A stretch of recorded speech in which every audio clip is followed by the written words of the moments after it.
We recently visited a fish store in Green Bay, Wisconsin, and there are 3 things that I am bringing to you that I must have in my fish keeping life, and basically 3 ideas that I'm stealing from this fish store.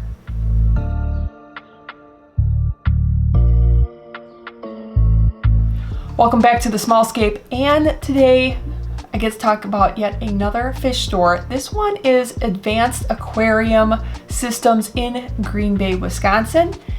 We visited that probably a couple weeks ago, so there will be probably a more comprehensive video from Primetime Aquatics. He covers a whole lot more fish. You won't believe the fish that they have there.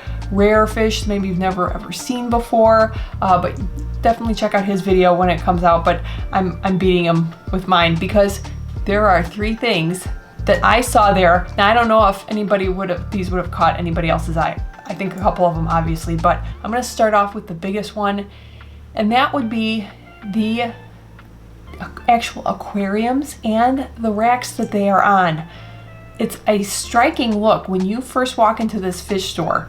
The intent is, we talked to the owner, and he's recently moved the entire store. I can't even imagine moving an entire store, but he had to pack up everything, move locations, and his intent, I believe, if I understood correctly, is to have all of the tanks be those metal framed tanks. And boy, do they look stunning, especially when the stands are stainless steel stands.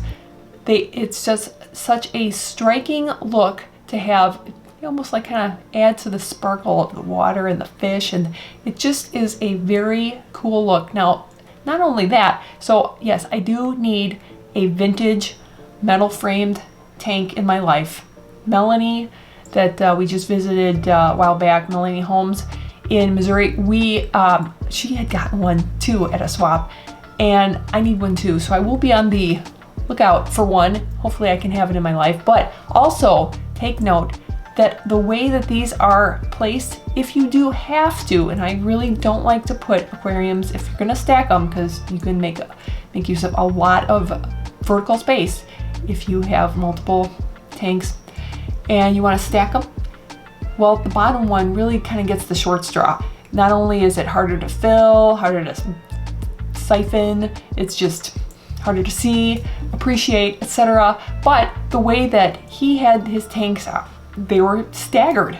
So the bottom one was out further than the middle, and etc., etc. They just kind of went in, and you can totally appreciate the bottom ones way better than if they're just stacked flush, especially if you want to do some sort of a pond style on the bottom. But I'm definitely going to keep that in mind, and then I absolutely have to have a metal framed tank.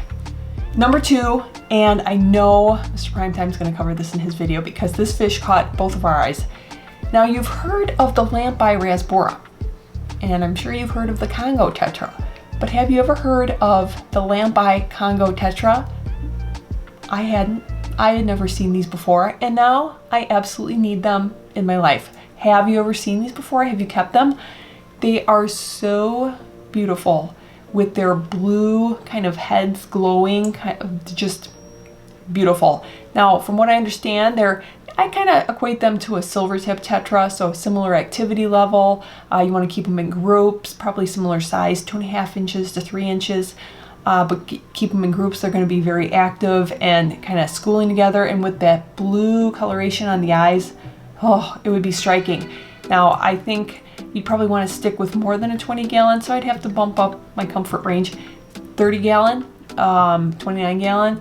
I would probably put them in a nice size group in a 40 gallon breeder. I think that would be amazing, but I definitely have to have these very soon in my life. And number 3, this is something that I pride myself on. Half of, at least, probably 3/4 of the population going into that fish room, although maybe you guys, because you're so cool, you would have noticed this as well. I don't think most people would have noticed this, but it caught my eye, and I'm definitely going to be using this in a very particular way if I have my way. But how do they label their tanks? And you may want to label your tanks for many different reasons. Maybe somebody else has to take care of your tanks. Maybe they help out feeding. You want to make sure like these these type of fish need the flake food, these type of fish need pellets, whatever. Maybe you want to label what fish are in there, when you bought them, when you had a batch of fry born, whatever. You may want to label. I'm a big labeler, especially the tank size, maybe the biotope, any kind of fun labeling, count me in. So if you want to label your tank with some information, make it fun. They had pleco cutouts with numbers, probably like a row number and a tank number, cut into that decal. So if you've got a Cricut cutter, like a vinyl cutter, I do, I'm looking at it right up there. I have to use it more. I'm pretty lazy setting it all up and all that, but if you've got, everybody has that these days. Maybe you have a friend, somebody who can die cut a shape for you and then die cut something in there, or just write on. So get yourself a shape of a fish, your favorite fish, pleco, how fun is that? And then even just write on it. You don't have to cut anything in it unless you want to do like some sort of symbolism, like a pellet, you know, a flower for a pellet, or a leaf for a, you know, flake food, or whatever. So many different options, but I think labeling your tank could and should be very fun. Now those were just 3 things that I'm gonna bring you. I won't spoil all the fun, but I did also want to mention they had a cool game. They were just on point with their rock selection and fun decor selection, like a vintagey little tank decor items, which if I would have had more time and if we would have had storage space to pack up any of this stuff, I would have been making some purchases. And then even rocks, fun little gemstones and stuff. So for you rock collectors, I highly recommend you go there. Fun store, the owner really knowledgeable, just fun, interesting, wacky fish that they had never seen before, and look forward to Primetime Aquatics, but I beat them out the gate and you've gotten your intro here. So hopefully you enjoyed the video. Let me know, have you ever seen those fish before? The lamp-eye Congo Tetra, so pretty. But thanks so much for watching, and I'll see you next time.